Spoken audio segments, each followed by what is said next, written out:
বৃষ্টি পড়তেছে আর বৃষ্টির মধ্যে একটা আম পাইছি। মানে এখন তো আম নাই, আমের সিজন শেষ, কিন্তু একটা আম ছিল। মানে এটা আমি পাইছি যেখানেই হোক, তো এটা এখন মাখাই খাবো আর আপনাদের সাথে শেয়ার করব।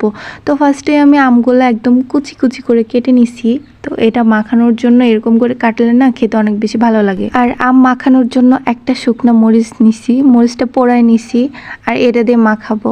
তো আমি বাটির মধ্যে আম কুচি কুচি করে নিছিলাম, তো হচ্ছে বাটিটা একদম ছোট হয়ে গেছে, এই জন্য আমি প্লেটের মধ্যে আমগুলো ঢেলে নিলাম। এখন হচ্ছে মাখাবো। তো অল্প একটু লবণ আর সেই ভাজা মরিচটা দিয়ে হচ্ছে ডলে ডলে মাখাবো।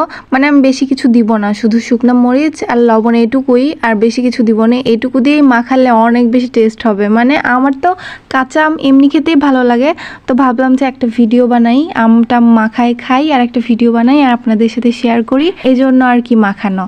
তো আমি আবার এর মধ্যে অল্প একটু আমের আচার দিছিলাম। মানে কি আর বলবো, দুঃখের কথা, আমার যখন যেটা মন চায় সেটাই করি।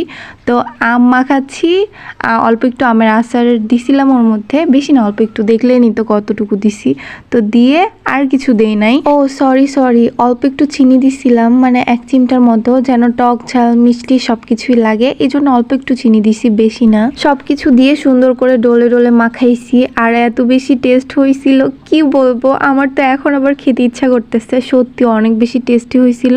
আমার তো এখন মুখে পানি চলে আসতেছে, কথা বলতে পারতেছি না। এবছর তো অনেক আম খাইছি, কাঁচা আম, পাকা আম, আম মাখাই খাইছি, কিন্তু সেরকমভাবে ভিডিও করা হয়নি। তো এইটা খাওয়ার সময় মনে হচ্ছিল যে এইভাবে খাওয়ার থেকে মাখিয়ে খাই আর একটা সুন্দর ভিডিও করি, এই জন্য ভিডিওটা করলাম। তো সুন্দর করে মাখাইলাম আর আমি একা একাই খাইছি, কাউকে দেই নাই, কিন্তু অল্প একটু উঠায় রাখছিলাম আমার বাচ্চাদের জন্য, পিচিরা এসে খাবে। যদি শোনে আমি একা একা খাইছি তাহলে আবার মানে ওরা আমাকে রেখে কোনো জিনিস খায় না, মানে যাই খাক না কেন একটু আমার জন্য নিয়ে আসে। তো ভাবলাম যে ওদের জন্য একটু রাখি, এই জন্য রাখছিলাম অল্প একটু আমার পিচিদের জন্য, যাদের আমি পড়াই, মানে আমার স্টুডেন্ট। যাই হোক, এই ভিডিওটা আবার আমার বোনরা দেখলে আবার মাইন্ড করবে, বলবে তুই একা একা খাইছিস, কিন্তু বিশ্বাস কর তোদের ডাকছিলাম, তোদের কোনো খোঁজখবর ছিল না, এই জন্য আমি একাই খাইছি, একা খেতে বাধ্য হয়েছি। তো যাই হোক, কিছু আর বলার নাই, আমার খাওয়া দাওয়া শেষ।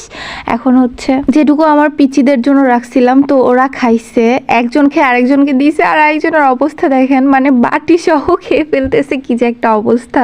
অনেক বেশি টেস্ট হয়েছিল, সত্যি অনেক ভালো লাগছে, অনেক মজা হয়েছিল। তো আমাদের খাওয়া দাওয়াও শেষ, ভিডিও শেষ, টাটা, বাই বাই।